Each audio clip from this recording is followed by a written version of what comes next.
Buongiorno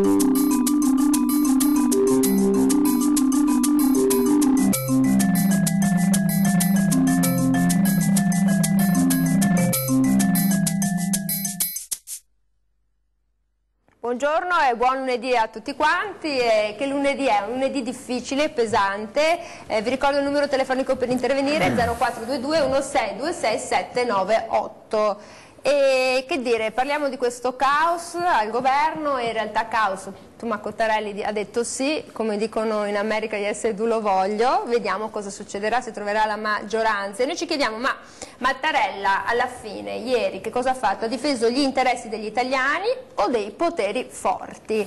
Il tutto sarà discusso con noi in studio Federico Canera, assessore della Regione del Veneto, benvenuto. Grazie, buongiorno a tutti. Il piacere di avere in studio con noi Andrea Ferrazzi, senatore del Partito Democratico. Buongiorno, buongiorno a tutti. Il piacere di avere in studio con noi Valente Chieregato, manager e attivista del Movimento 5 Stelle. Buongiorno. Lei è deluso più degli altri oggi? Sono abbastanza sconcertato. Ecco, anche gli italiani sono sconcertati. Allora, voglio ricordarvi dei numeri: spread a 230 punti, 65esimo governo dalla nascita della Repubblica, il governo Cottarelli. 84 sono stati i giorni che ci abbiamo messo, insomma, per vedere se nasceva qualcosa. No, non corriamo troppo, perché abbiamo già ci vuole quasi una Bibbia per giurare. Allora, dichiarazioni forti, pesanti, quelle di ieri, e Mattarella dice ha difeso gli interessi degli italiani. Dal punto di vista del Movimento 5 Stelle invece Di Maio ha detto ma quale interesse ha difeso, perché poi quando c'è stato il momento di non vedere tutti gli imbrogli, gli inciuci delle varie banche, delle varie situazioni, Chieregato gli occhi forse ce li aveva chiusi dov'era. Insomma, ha fatto dichiarazioni anche pesanti ieri Di Maio, era molto deluso, amareggiato. Sì, ha parlato soprattutto di questo, secondo me, dettaglio importantissimo, cioè che ci sono stati dei decreti legge e delle azioni legislative nel corso soprattutto degli ultimi 5 anni che sono andati esattamente nella direzione opposta rispetto alla tutela del risparmio. Noi qua in Veneto abbiamo avuto i casi di Veneto Banca Popolare di Vicenza, dove una decisione naturalmente pilotata dal governo centrale ha portato a regalare di fatto 2 banche che erano facenti parte del tessuto connettivo della nostra regione.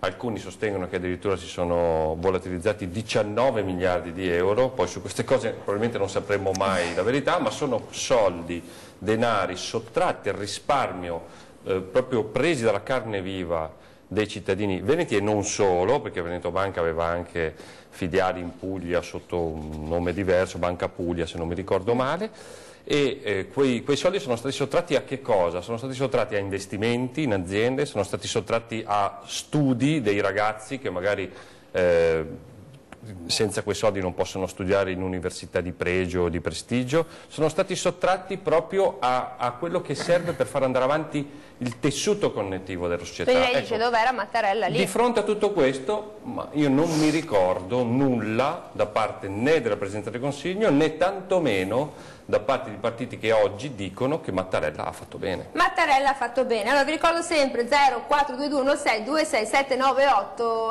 purtroppo ci sono i vari hashtag, io sto con Mattarella, non sto con Mattarella, insomma l'Italia si è un po' spaccata, ma Caner, ieri io ho ascoltato bene Salvini in questa super diretta e dice io non faccio crescere i miei figli in una colonia tedesca, non voglio fare e non voglio essere il servo, non ho deciso di mettere Giorgetti perché non ho barattato la mia dignità. Queste sono parole sue? Sì, ma io penso anch'io che sia una questione di principio, no? Cioè il fatto di non capire per quale motivo non si dovesse nominare un ministro come Savona, perché alla fine era stato ministro del governo Ciampi. Esatto, tra l'altro insomma uomo, voglio dire, tra l'altro Savona aveva dato anche rassicurazioni nel post ieri. Ma certo, ma perché tutto sommato si sapeva, cioè lui non ha mai dichiarato che si volesse uscire dall'area euro. Certo era un ministro che aveva delle grandi perplessità sul fatto che l'Europa sia a trazione, ma questo lo sappiamo tutti, franco-tedesca. E secondo me è anche giusto avere un governo che comunque va un po' a puntare i piedi, perché effettivamente è inutile negarlo, negli ultimi anni è vero che noi non abbiamo la solidità della Germania o della Francia, può essere che non abbiamo la credibilità internazionale che hanno loro, però è anche vero che non si può continuare a calpestarci così come stanno facendo a noi e anche agli altri paesi della zona euro che non sono così forti, penso alla Spagna, al Portogallo, al di là poi della Grecia che è in una situazione particolare. Ma Salvini che ha detto usate il voto come una clave, cioè adesso si paventa l'idea di andare a votare il prossimo 9 settembre, è una delle date proposte, poi probabilmente sarà spostato verso ottobre, e poi vedremo tante situazioni complicate. Sì. Usate il voto come clave, lui sostiene Salvini che il voto sarà un referendum, uno spartiacque. Beh, certamente sì, perché a questo punto penso che tanta gente arrabbiata andrà a votare, secondo me, e molto probabilmente se tanto mi dà tanto il consenso dovrebbe crescere nei nostri riguardi di sicuro, probabilmente anche per quanto riguarda i 5 Stelle, e se sarà così vuol dire che effettivamente l'idea del popolo è quella che questo governo si doveva fare con questa logica. Dopo devo anche essere sincero e dirle una cosa, voglio vedere se arriviamo a votare il 9 settembre, perché se tanto mi dà tanto non vorrei che addirittura nascesse questo governo tecnico che riuscisse a prendere il via, la luce, e che poi magari rimanga un po' di più, perché queste cose sono già accadute. Tra l'altro, se leggete il profilo di Cottarelli, vedete chi è. Spending Review. Esatto, vedete chi è, con chi ha lavorato, uomo bocconi anche lui, come lo fu Monti. Insomma, io qualche allarme, qualche lampadina mi si è accesa in testa. Adesso non so se si tornerà veramente al voto, io lo spero e noi speriamo tutti quanti che sia così, voglio vedere cosa succederà in Parlamento. Allora, cosa succede in Parlamento? Ferrazzi, allora, prima vi ricordo anche che siamo su Facebook e quindi se volete intervenire noi siamo qui a disposizione con i vostri post 0422 1626 798. Allora, questo caos, cosa ha fatto Mattarella, ha fatto bene, ha fatto male, le conseguenze le paghiamo noi italiani comunque. Allora, Andrea Ferrazzi, si apre il poltronificio, siamo anche sinceri, perché il saldo della quaglia potrebbe essere anche, insomma, una cosa che si vedrà molto in questi giorni, diventa uno sport abbastanza nazionale, perché per sostenere il governo o probabilmente qualcuno di qualche schieramento, di qualche movimento se ne andrà, perché stare attaccati a una sedia è una cosa bella.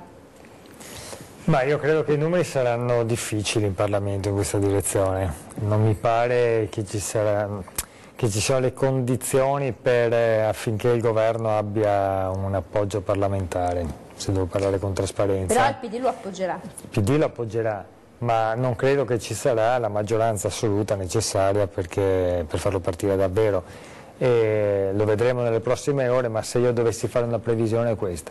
Cosa ha fatto Mattarella? Mattarella ieri, in questi giorni, ha fatto esattamente quello che hanno sempre fatto i presidenti della Repubblica del nostro paese, per fortuna, e cioè quello di rispondere alla Costituzione e di non rispondere ai capi partiti o ai capi popolo, che spesso strumentalizzano il popolo spiegando di fare il bene invece facendo anche il male. Hai citato questo famoso articolo 92 della L'articolo 92 è chiarissimo, perché stabilisce che la nomina dei ministri, del primo ministro e dei ministri spetta al capo dello Stato, cioè il Presidente della Repubblica, su proposta. Allora uno dispone e l'altro propone, questo dice la Costituzione. E chi è che dispone? Il Presidente, che firma e si assume la responsabilità.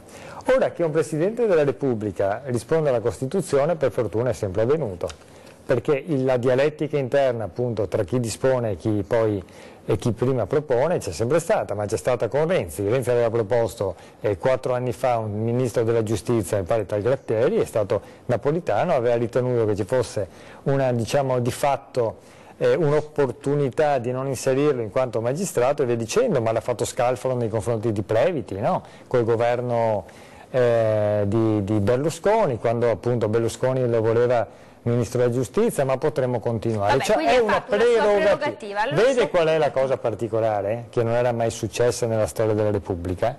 Che dinanzi a queste normali dialettiche si trovava una soluzione e si offriva alle forze politiche, anzi al capo del governo, diciamo, designato, la possibilità, e qui è stata offerta la possibilità alla Lega, al braccio destro di Salvini, di assumere il ruolo fondamentale di Ministro di Economia e delle Finanze. Salvini ha detto di no.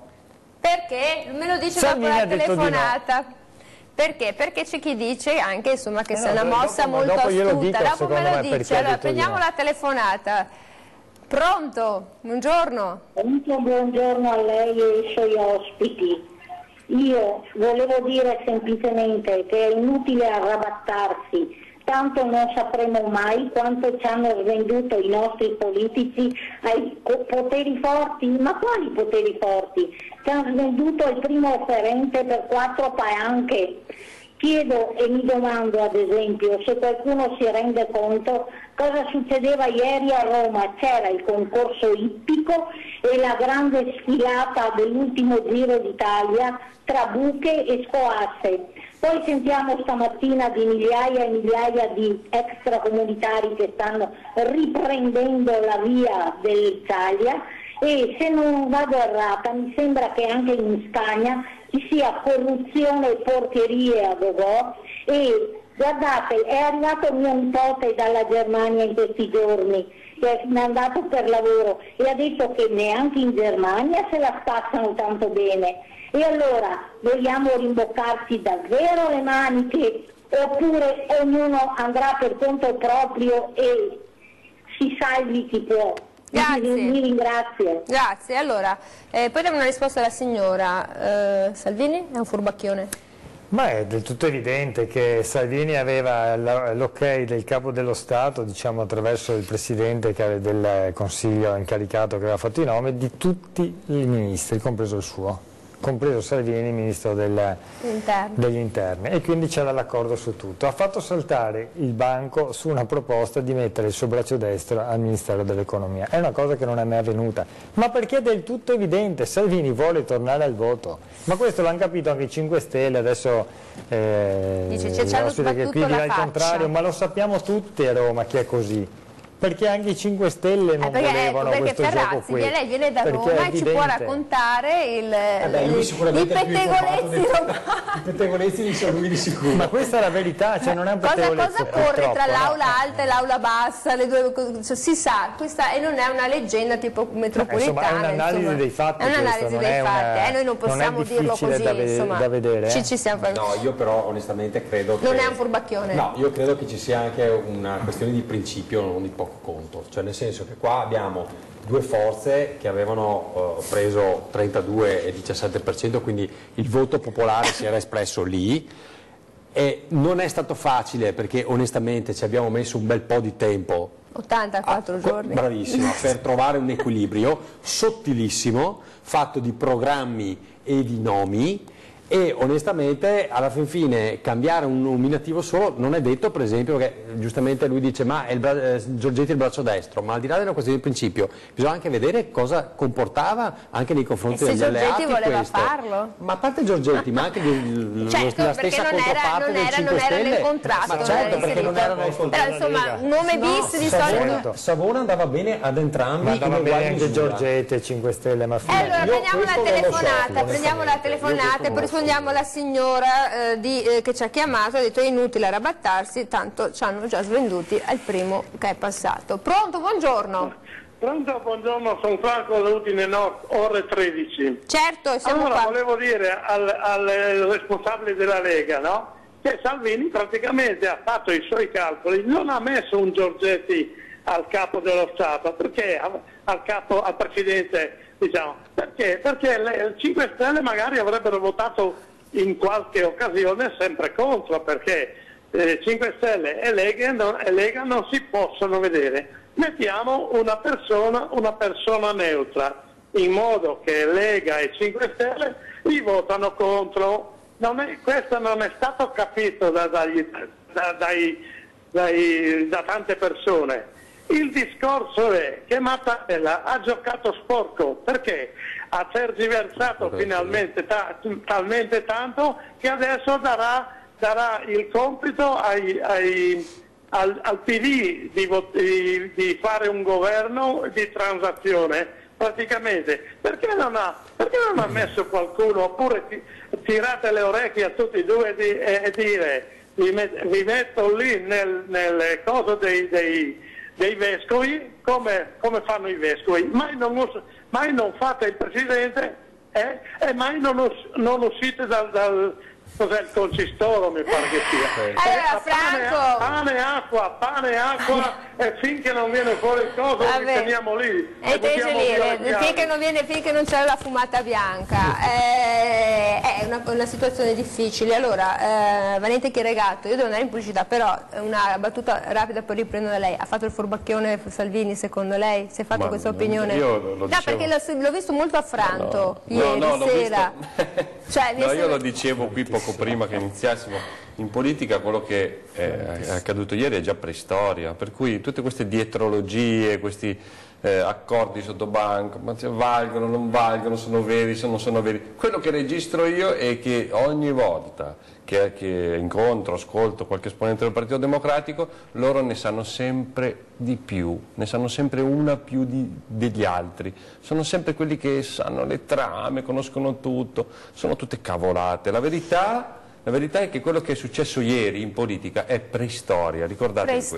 Preistoria. Allora, noi andiamo in pubblicità, 0422 1626 798, poi rispondiamo ai nostri telespettatori ed è una giornata complicata perché, preistoria o no, gli italiani ci stanno smenando parecchi euro. Torniamo dopo.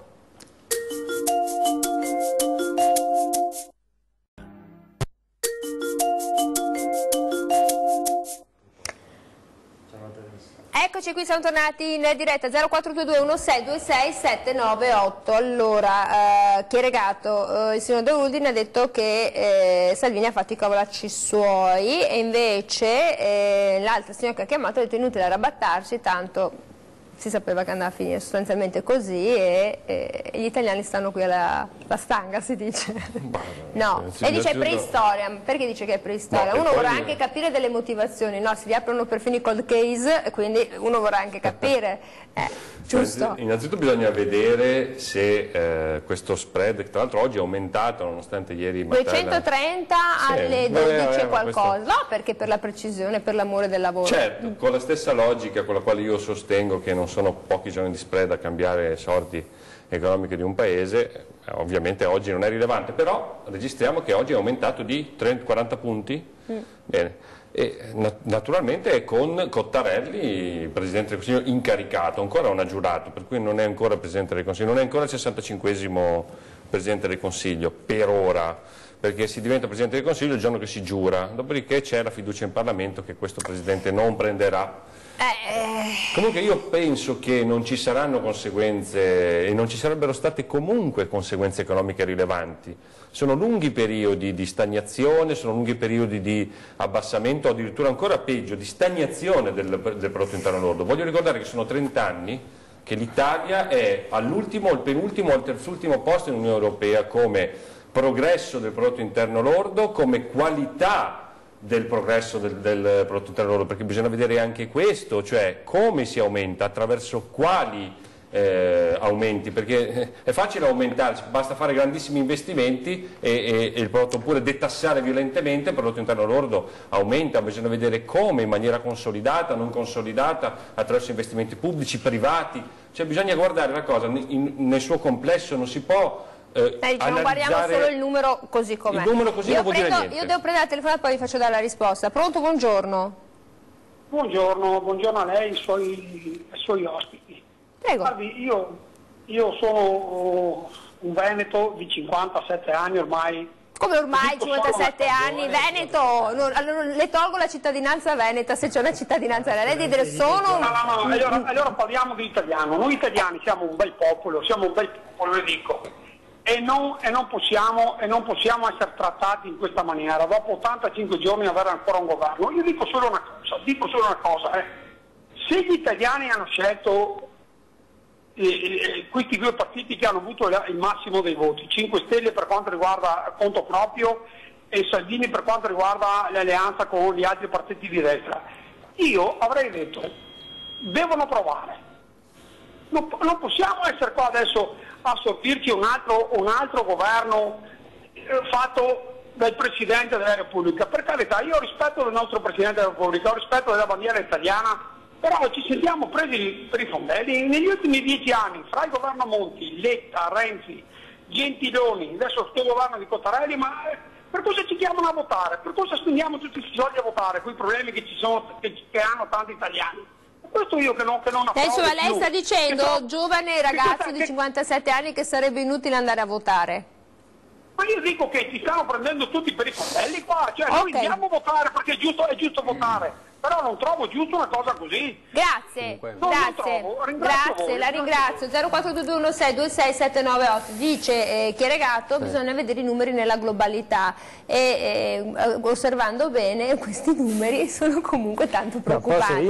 Ricordo che il debito pubblico aumenta di 5.000 euro al secondo. Sì, ma io sono un po' basito quando sento per esempio adesso l'esponente dei 5 Stelle, perché non ho capito se vogliono il deficit spending, se vogliono aumentare il debito pubblico, cioè faccio presente che il debito è la somma di deficit, cioè se tu, è come una famiglia, non è difficile, cioè, se tu alla fine hai più spese alla fine dell'anno, più spese delle entrate, hai fatto il deficit e si accumula il debito.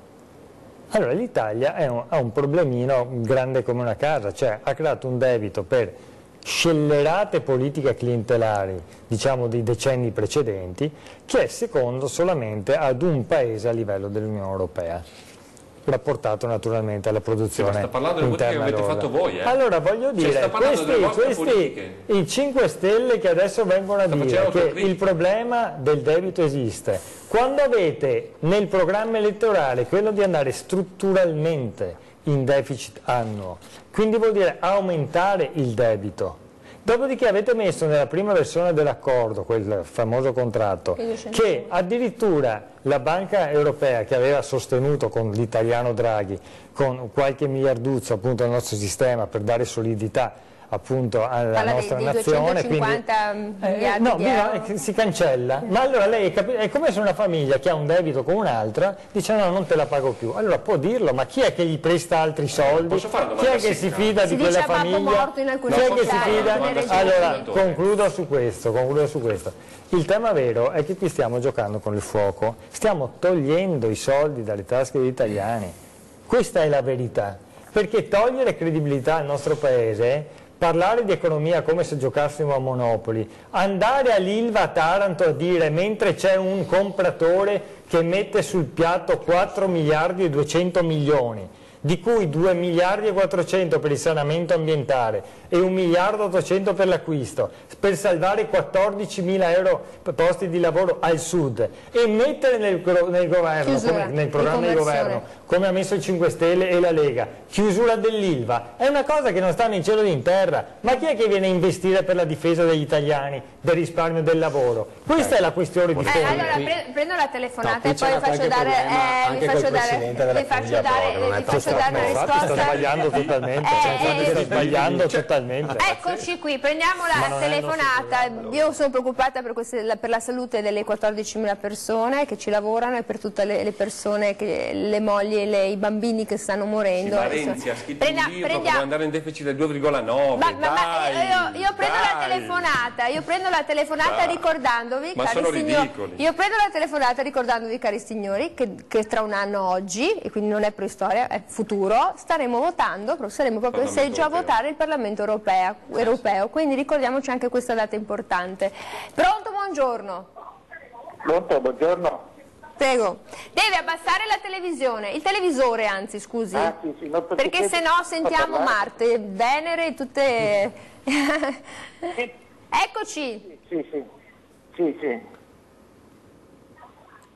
Dica. E lei, ci dica tutto. Voce però, perché se no non sentiamo. Pronto, sembra che intimidito.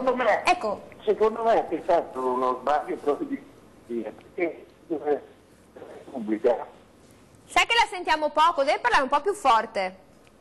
Secondo me di strategia da parte di questi partiti che non hanno tradizioni politiche, non fanno politica, si mettono uno contro l'altro. Il Presidente della Repubblica si è trovato a dover, invece di dire che questo Presidente deve decidere così, buonanotte, noi rappresentiamo noi, qui è una specie di pupazzo messo lì, insomma, per fare quello che diciamo noi.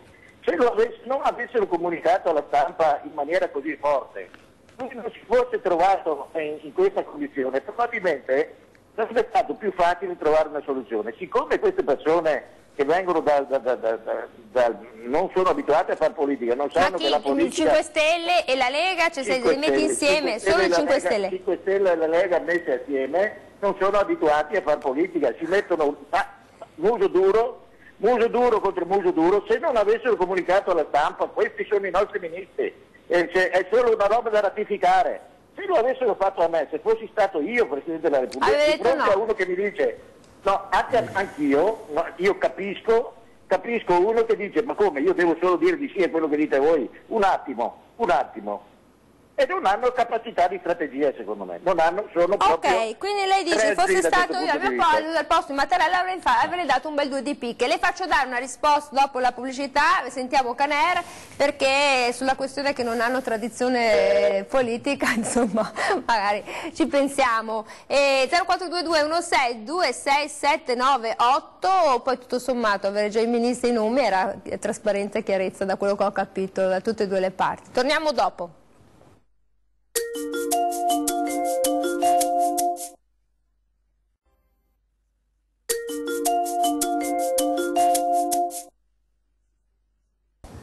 Eccoci qui, siamo tornati in diretta 0422 16 27 798 se volete esprimere la vostra opinione. Poi durante la pubblicità abbiamo continuato a parlare di debito pubblico, che gioia, e ho pensato ai giapponesi che se ne stanno beatamente in un paese dove sono tutti quanti un po' vecchiotti, sono tutti contenti di avere il debito, però almeno i giapponesi non gli viene il segretario, il ministro tedesco a farsi gli affaracci italiani. Cioè, io capisco che noi siamo, appunto, capisco che noi siamo in Europa con tutti i pro e i contro, però insomma, certo, a farsi un po' Canelli gli affari loro. Diciamo, ha stupito un po' anche la buttata che c'è stata sui migranti, hanno avuto un po' di paura. Sì, ma io penso, guardi, che il presidente Mattarella onestamente sia andato un po' oltre, nel senso che erano più paure e preoccupazioni che lui aveva. Io capisco la posizione, capisco. Ma voi siete un partito strutturato o come ha detto il telespettatore, Movimento 5 Stelle, Lega, siete senza struttura? Parlo per il mio partito, dopo ognuno. Io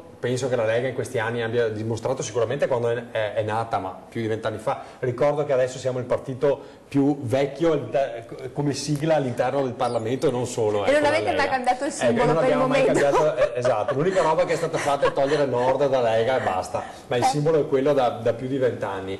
Credo che abbia dimostrato, insomma, in questi anni di avere anche una certa scuola amministrativa, ci ha messo un po', ovviamente quando è nato è normale che nei primi anche periodi... loro, giusto? Ma certo, ma è normale, voglio dire, però adesso insomma che la Lega non abbia esperienza di governo... Sono stati più veloci di voi comunque. Sicuramente sono stati più veloci, ma sai, in 10 anni più si va avanti col tempo e più no, si bruciano le tappe, è sempre così, è come l'innovazione tecnologica. Comunque, a parte questo, penso che il Presidente sia stato un po'... capisco quelle che per lui potrebbero essere esigenze, no? Quindi rassicurare i mercati, queste cose qua, però secondo me ha corso un po' troppo, nel senso che, ripeto, Savona aveva già dichiarato nei giorni scorsi, ma anche ieri aveva rassicurato dicendo attenzione, non che era la mia politica non era nel programma elettorale né nostro né loro, sinceramente. L'Italexit non c'era. Esatto, non c'era nell'accordo di programma firmato. Savona aveva detto nei giorni precedenti, guardate che l'uscita dall'euro non è in discussione. C'era, come dicevo, sicuramente una posizione, ma secondo me anche equa, cioè il fatto di chiedere all'Europa più presenza anche sulle questioni dei migranti, per esempio. Sì, ma adesso chi ci va il 20 giugno in Europa? Perché c'è questo tavolo importante in cui si ridiscutono cose. Certo, chi ci andrà? Se avrà la fiducia, si decide il destino sulla questione dei migranti per i prossimi 10 anni. Chi ci va? Chi ci va? Chi ci mandiamo? Adesso 10 anni vedremo cosa verrà fuori, poi credo non lo sappiamo nessuno, probabilmente sarà Cottarelli. No, Cottarelli viene nominato, adesso è stato nominato, incaricato. Sì, ma ci andrà. Dopodiché porterà la lista dei ministri che naturalmente andranno benissimo e quindi mercoledì o giovedì giureranno. Da quel momento lui è insediato. Dopo, se non riceve la fiducia in Parlamento, allora il governo rimane più o meno come quello di adesso Gentiloni, cioè un governo che può rimanere in carica se non prende la fiducia. Certo. Allora, come si dice promosso a giugno? Oggi Cottarelli ha già detto, appena uscito dal Quirinale, che lui ha accolto la proposta, appunto l'incarico, diciamo, di Mattarella, che si presenterà al Parlamento e nel caso in cui questa fiducia dovesse essere concessa, comunque lascerà la guida del governo alla fine di quest'anno per indire le elezioni all'inizio del 2019. In caso opposto invece si andrà alle elezioni immediatamente dopo agosto, quindi il fatto che si vada alle elezioni questo 9 è un fatto settembre potrebbe essere lui una ha data tra l'altro reale. lui ha anche aggiunto che si impegna formalmente e farà impegnare tutti i propri ministri a non candidarsi alle prossime elezioni. E questa mi sembra una scelta abbastanza strategica. Corretto. E vediamo se faranno la legge elettorale. Vediamo. Rosatellum, sarebbe utile farla. Rosatellum ce lo beviamo ancora. Pronto, buongiorno. Buongiorno, buongiorno. Volevo dire che io sono in perfetto disaccordo, arriva tardi la sua voce, allora vado avanti. Io sono in completo disaccordo con le opinioni del telespettatore di prima, in quanto la Lega Nord governa le 3 regioni più importanti d'Italia. Esatto. Punto primo. Punto secondo. Uno dei ministri della Lega, signor Giorgetti, è stato nominato da Napolitano nel corso della crisi del 2013 uno dei 5 saggi. Ora, dire che questi soggetti non sanno fare politica mi pare demenziale. Aggiungo che questo Presidente ha voluto dare fiato al Partito Democratico. Non ci dimentichiamo che questo Presidente è lì perché l'ha voluto Renzi, rompendo addirittura il patto del Nazareno. Una certa riconoscenza, penso, non aggiungo altro per non avere storie. Perché in Italia non si può più parlare. Grazie. Però, posso dire però una cosa, perché prima della telefonata concordo però con la telefonata. penso che c'è essere più col Movimento 5 Stelle. No, ma dico, concordo con la telefonata della signora, ma precedentemente c'era stata un'altra telefonata. Sì, il signor Veneto di 57 anni. Esattamente, il quale diceva comunque una cosa sacrosanta. Cioè, bisognava che governasse, no, fateli giustamente provare, dice, al di là di tutto, che ti vada bene o no, cioè, ci sono 2 forze politiche che hanno preso i voti e quindi il consenso da parte del popolo, dovete lasciarli provare, anche se il Presidente ritiene per conto suo che possa essere rischiosa una scelta di un certo tipo, perché è il popolo che ha votato. Allora, o siamo in un paese democratico e ci definiamo tali e quindi consentiamo a chi prende il consenso di andare a governare, altrimenti, io ripeto, secondo me non succederà la stessa. Supponiamo, siamo alle elezioni il 9 settembre, il 18 ottobre, non lo so, ma ci ritroviamo così, supponiamo, facciamo un gioco, ci ritroviamo così, cosa succede? Beh, a parte che secondo me cambieranno... Perché io ho sentito, noi riproponiamo Savona. Cambia, anche secondo me cambia, non penso che sarà esattamente la stessa identica situazione, anche in termini di consenso. Anche le coalizioni potrebbero cambiare, certo, perché no, non si sa, adesso è molto difficile. Dice che Salvini potrebbe dire no, non sto dicendo questo, sto dicendo per esempio che se rimane questa legge elettorale parlo da Federico Canè, non sono il segretario del partito, quindi voglio definire bene questo. Ma quei sottotitoli. No, perché sennò giustamente la gente a casa può anche capire. Però potrebbe anche essere che con questa legge elettorale ogni partito corra per conto proprio, per esempio, cosa che invece non è stata fatta nell'altra tornata, dove comunque la Lega si è rappresentata. Io dico, nel senso che potrebbe accadere. No, ci sono i collegi uninominali per cui tutti tenderanno cosa c'entra? Non c'entra, tu puoi correre da solo in ogni collegio uninominale. Ma i collegi rischi di perderli però.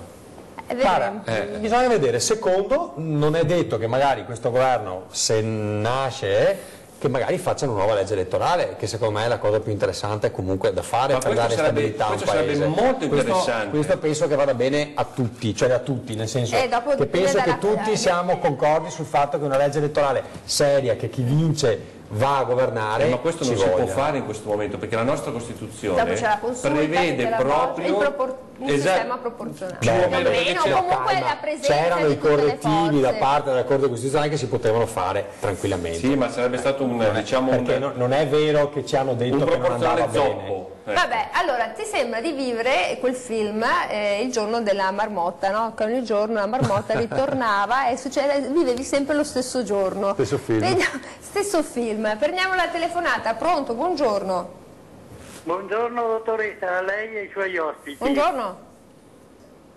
Allora, io vorrei intervenire pacatamente.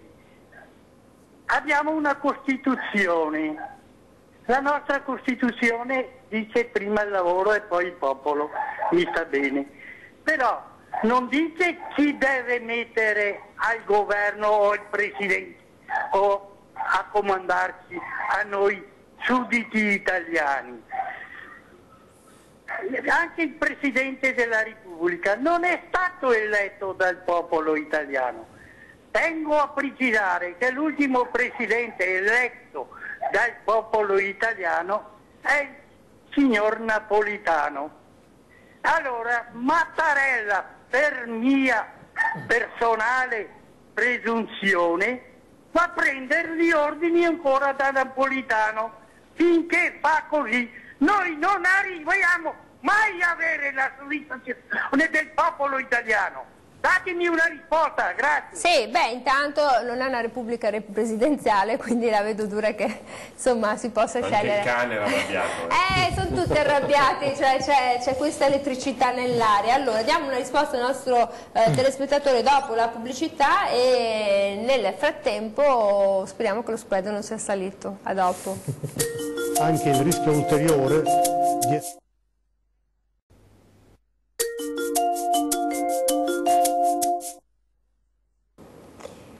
Eccoci qui, siamo tornati in diretta 0422 16 267 98 se volete intervenire. Allora, Valente Chieregato, lei è stato nominato per rispondere, no scherzo, deve rispondere al nostro telespettatore. Ha detto che sostanzialmente questi presidenti della Repubblica non sono eletti dal popolo, e tranne Napolitano che sarebbe stato eletto, e che darebbe gli ordini ancora a Mattarella. C'è un po' di confusione. Sì, su questo ho dei serissimi dubbi. Penso che Mattarella non prenda ordini da nessuno, e tantomeno da Napolitano.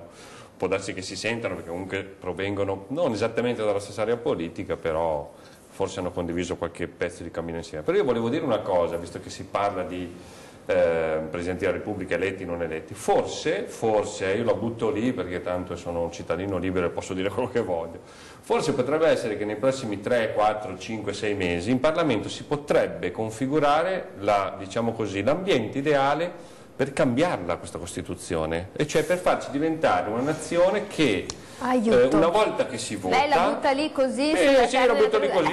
Perché questo? Perché il popolo, chi ci guarda da casa, sono convinto che vorrebbe una democrazia tipo quella francese, tanto per fare un esempio, dove votiamo magari con doppio turno e poi abbiamo un presidente eletto che sta lì, naturalmente per tutto il tempo che si deciderà di tenerlo in carica, e che non può essere buttato giù perché una maggioranza politica si rompe. Quindi lei dice una repubblica presidenziale. Ma non esattamente, si potrebbe eleggere direttamente per il quella che ministro. voleva Berlusconi e gli abbiamo fatto la guerra. No, ma io non sono proprio favorevole a questo. Registro però che in questo periodo storico potrebbe essere una cosa molto ben vista dal popolo. Guardi, l'unica certezza che abbiamo è la regina Elisabetta, appunto, ve lo dico. No, però potrebbe esserci in questo momento in Parlamento una maggioranza su questo, attenzione. Che non venga a governare di qua. Ve lo ricordo. Allora, naturalmente il PD è contrario, questo chiaro. Vabbè, prendiamo la telefonata. Lei mi tira queste sarde alla fine della trasmissione. Pronto, buongiorno. Non va bene. Pronto? Sono Diana. Ha proprio ragione, è meglio la regina Elisabetta. Vede. No, io volevo dire una cosa. Sembrava che il Presidente della Repubblica avesse dei poteri limitati. Non mi sembra che abbia dei poteri, e se non ce li ha se li prende, vero? Perché non so io. Poi, tra l'altro, un personaggio inespressivo, che non si sa mai cosa pensa, può essere felice, non so, può essere... no, è sempre la stessa espressione, mi sembra mummificato. Quello proprio non so chi l'abbia scelto, comunque va bene, ci sono anche persone così. Comunque non ha fatto una bella figura. Non le è piaciuto? Per quanto mi riguarda, dopo gli altri. Va bene, come voglio. Io accetto il suo punto di vista, grazie. Allora, Ferrazzi, un presidente sfinge mummificato, mamma mia, cioè, gli italiani non è simpatico, si parlava anche di empatia, l'importanza dell'empatia. Durante la pubblicità, siamo sinceri, no? Si parla di personaggi più o meno simpatici, abbiamo perfino citato Pertini, quello ce lo ricordiamo tutti. Ma a dire il vero, il personaggio, diciamo, pubblico, politico, che secondo tutti i sondaggi ha il gradimento maggiore in Italia è proprio Mattarella, supera abbondantemente il 60%, raggiungendo il 70%. Dopodiché, che sia simpatico, antipatico e soggettivo, e a me non interessa neanche tanto. A me interessa che sia un presidente di garanzia, che rappresenta l'unità della nazione e che permetta di trattenere gli interessi degli italiani, soprattutto delle fasce più povere, perché è del tutto evidente che Quello che sta rischiando il nostro Paese, e mi spiace moltissimo, è che questi anni di faticosa ricrescita, di ricostruzione di un tessuto economico e di messa in sicurezza dei conti, che ricordiamo nel 2011 erano in situazioni disastrose, e poi venga buttato via. E vedi, il tema vero non è tanto la qualità del governo che c'è stato, le scelte, anche con errori naturalmente di questi anni, perché chi fa e non solo parla o chiacchiera evidentemente fa anche errori, ma il segno è stato assolutamente positivo. Ma chi ha fatto i sacrifici sono stati gli italiani, sono state le famiglie, sono state le imprese, sono state coloro che hanno tenuto duro e che finalmente vedono una possibilità della crescita, vedono una possibilità di mettere via un po' di quattrini, vedono un risparmio che va un po' consolidandosi. Ovviamente è l'inizio, ma adesso la cosa più sciocca sarebbe di buttare via questo lavoro strutturale quando invece si potrebbe portare a casa il risultato per gli italiani. Perché non è stato apprezzato dagli italiani? Allora, se noi andiamo a vedere il voto del 4 marzo, questa cosa gli italiani non l'hanno percepita, questa ricrescita, questa capacità di muoversi. Perché hanno ritenuto che fosse venuto il momento di un ulteriore salto di qualità, questa naturalmente è la mia analisi, ed è immersa nella visione, diciamo, nella direzione di dare risposte a quelle grandi sacche di povertà che purtroppo ci sono, ma le quali peggioreranno se non si dà stabilità al Paese, e peggioreranno se si immagina di voler uscire dall'euro, perché vede, qui non c'è nessuno che ha il feticcio dell'Europa, ma la verità è che o l'Italia è forte all'interno dell'Unione Europea, forte nella difesa dell'euro, oppure l'Italia sarà una barchetta che verrà massacrata.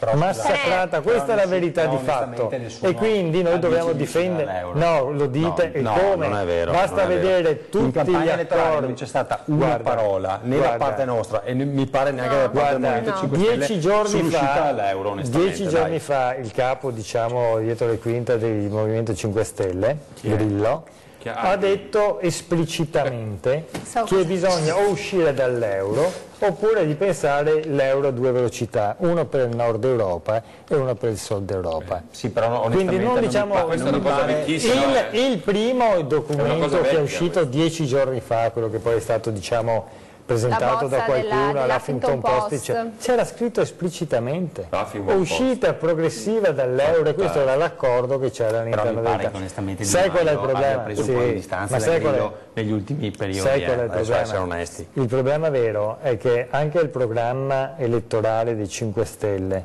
col quale si sono presentati gli elettori, dopo che hanno fatto le cosiddette, non so come si chiamano, insomma la consultazione online attraverso la loro piattaforma Rousseau, ed è stato votato quello, è stato modificato senza chiedere a nessuno. Ma che garanzie puoi dare? Non è vero. Ma che garanzie puoi dare? Questa è la verità. Io comunque ho letto su Topolino che Renzi è diventato donna. Allora, quando Mattarella pone la questione della sicurezza degli italiani, della sicurezza del risparmio, è una questione vera. E qui non stiamo parlando appunto di giochetti, stiamo parlando di interessi del risparmio reali a due velocità anche qui, perché no, ma guarda, questa cosa qua, per carità, può anche essere vero che girasse, però le rassicurazioni non sono state date tutte. Salvini stesso, che se vi ricordate tanto tempo fa aveva una posizione molto più dura nei confronti dell'Europa, intesa anche come uscita dall'euro, questa cosa qua in campagna elettorale ha rassicurato più volte. Che insomma, ecco, e siccome mi pare che tutto si possa dire, ma non che sia una persona che non mantiene la parola. Non l'ha mai detto, non ha mai detto in questa campagna elettorale, non ha mai detto che non si uscirà dall'euro. Non ha enfatizzato, ti do ragione, ma non ha mai detto il contrario. È stato un tema, e lo stesso Savona, nella dichiarazione che ha fatto qualche ora fa, non ha detto che bisogna